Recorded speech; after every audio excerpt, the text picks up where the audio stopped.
Hi everyone. Today we're starting chapter 10, and chapter 10 is a continuation of chapter 9, learning about special journals that we are going to be utilizing when we are journalizing transactions for a merchandising business organized as a corporation. So, our objectives for today are to explain the relationship between the accounts receivable ledger and its controlling account and record sales on account using a sales journal. So there are some terms that we need to be familiar with moving forward when we're dealing with the sales journal. The first is selling price, and that's going to be the amount a business receives from the sale of an item of merchandise. However, there's also something called a markup, and that's the amount a business adds to the cost of merchandise to establish the selling price. Now, in the last section, we learned about subsidiary ledgers. So, subsidiary ledgers are ledgers that summarized a single general ledger account. So, we learned about the accounts payable ledger in chapter 9.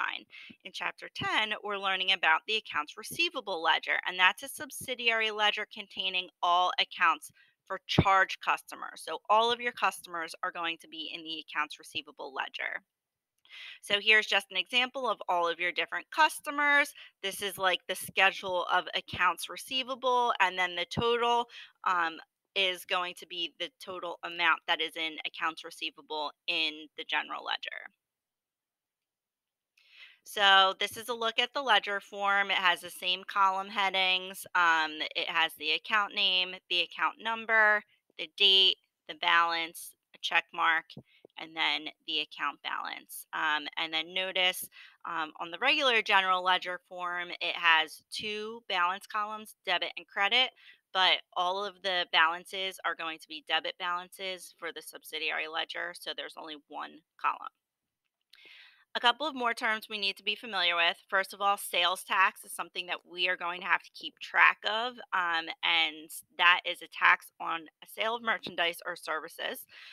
The amount of sales tax collected is actually a liability because you're ultimately going to have to pay that to the government, and so we need to keep track of it in a new account called sales tax payable, and that's a liability account with a normal balance of a credit.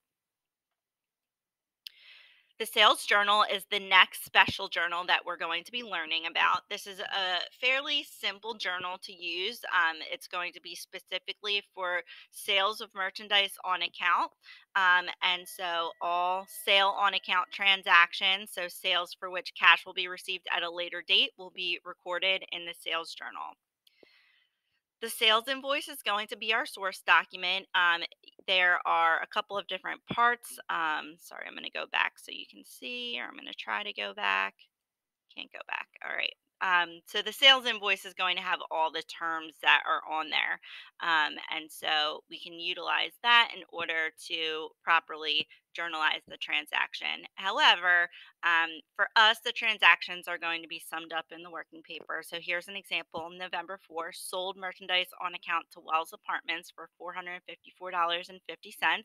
It broke down the sales tax for you. So sales tax is 27.27, and then the total that is owed to you is $481.77. So we're going to start off by putting the date, then the name of the customer, and then the sales invoice number. You do not have to put an S in front of it because they're all going to be sales invoices. And then the accounts receivable amount is always going to be the biggest number. Okay, so the biggest number goes in accounts receivable. That's the total that's owed to you. Then you have the sales credit, that's like the list price, goes in number 2, and then the sales tax is going to go in number 3. Double check this, always make sure your sales equal, or sorry, your credits equal your debits, and again, the amount should go from largest to smallest.